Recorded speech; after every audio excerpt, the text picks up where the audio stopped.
మనం ఈ వీడియోలో గోల్డ్ గురించి తెలుసుకుందాము. మనకి గోల్డ్ జనరల్‌గా 3 టైప్స్ ఉంటాయి. 24 క్యారెట్స్ గోల్డ్ ఉంటుంది. 22 క్యారెట్ గోల్డ్ ఉంటుంది. అలాగే 18 క్యారెట్స్ గోల్డ్ కూడా ఉంటుంది. 24 క్యారెట్ గోల్డ్ అంటే ఏంటంటే 99.9% గోల్డ్ అనేది ఉంటుంది. జ్యువెలరీ చేసుకోవడానికి యూజ్ చేయరనమాట. ఓకే. జనరల్‌గా ఎలా ఉంటుందంటే లైక్ గోల్డ్ కాయిన్స్ గానీ, గోల్డ్ బిస్కెట్స్ గానీ మనకు ఉంటాయి కదా! సో అవిలో మనకి 99.9% గోల్డ్ అనేది ఉంటుంది. 22 క్యారెట్ గోల్డ్‌లో 91.67% గోల్డ్ అనేది ఉంటుంది.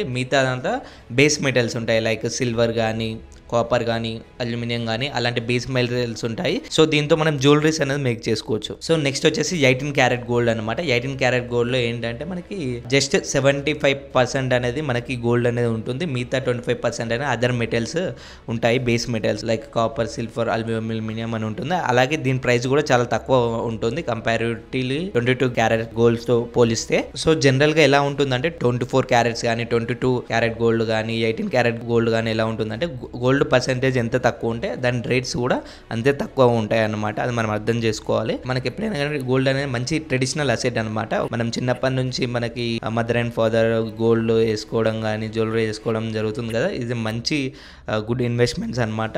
మీకు ఈవెన్ దో మనకి గ్లోబల్గా ఎలాంటి అన్సర్టనిటీస్ వచ్చినా, స్టాక్ మార్కెట్ రిలేటెడ్ అన్సర్టనిటీస్ వచ్చినా కానీ గోల్డ్ అనేది పెరగడం జరుగుతుంది. స్టాక్ మార్కెట్లో వార్ అయినా కానీ, టారిఫ్స్ అయినా కానీ, ఇంకోటి కానీ గోల్డ్ అనేది మంచిగా అన్సర్టనిటీ టైమ్స్లో పెరుగుతుంది అనమాట. మీకు పోర్ట్ఫోలియోలో యాడ్ చేసుకుంటే మీకు పోర్ట్ఫోలియో ఎక్కువ డ్రాడౌన్కి వెళ్ళకపోవడానికి అనేది మంచిగా హెడ్జింగ్ అనేది లెక్క పనిచేస్తుంది అనమాట. సో ఇది మీకు ఇన్ఫర్మేషన్ నచ్చినట్లయితే కంపల్సరీ ఛానల్ ఫాలో అయ్యి సబ్స్క్రైబ్ చేసుకొని మర్చిపోకుండా బెల్ ఐకాన్ మాత్రం ఆన్ చేసుకోండి.